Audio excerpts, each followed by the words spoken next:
La deuxième épître de Paul à Timothée, chapitre 2. Toi donc, mon enfant, fortifie-toi de la grâce qui est en Jésus-Christ.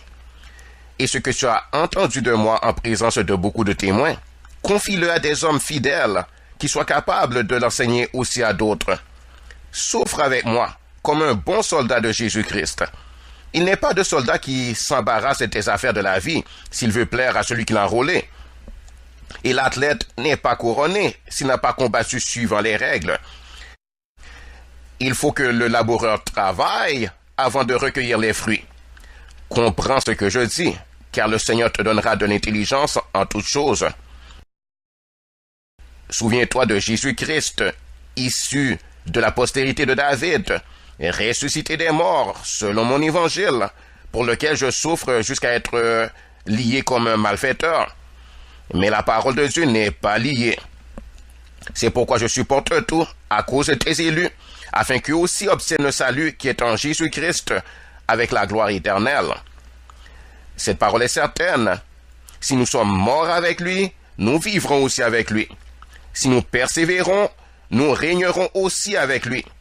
Si nous le renions, lui aussi nous reniera. Si nous sommes infidèles, il demeure fidèle, car il ne peut se renier lui-même. Rappelle ces choses en conjurant devant Dieu qu'on évite les disputes de mots qui ne servent qu'à la ruine de ceux qui écoutent.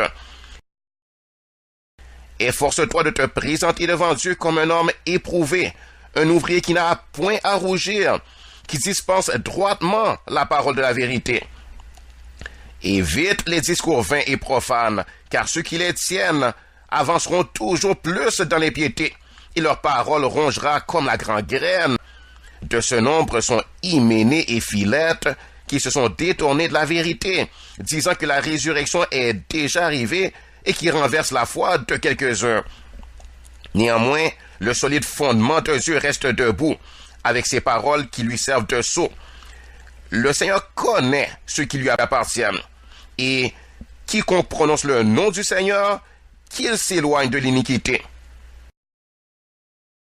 Dans une grande maison, il n'y a pas seulement des vases d'or et d'argent, mais il y en a aussi de bois et de terre. Les uns sont des vases d'honneur, et les autres sont d'un usage vil. Si donc quelqu'un se conserve pur, en s'abstenant de ces choses, il sera un vase d'honneur, sanctifié, utile à son maître, propre à toute bonne œuvre. Fuis les passions de la jeunesse et recherche la justice, la foi, l'amour, la paix avec ceux qui invoquent le Seigneur d'un cœur pur. Repousse les discussions folles et inutiles, sachant qu'elles font naître des querelles. Or, il ne faut pas qu'un serviteur du Seigneur ait des querelles.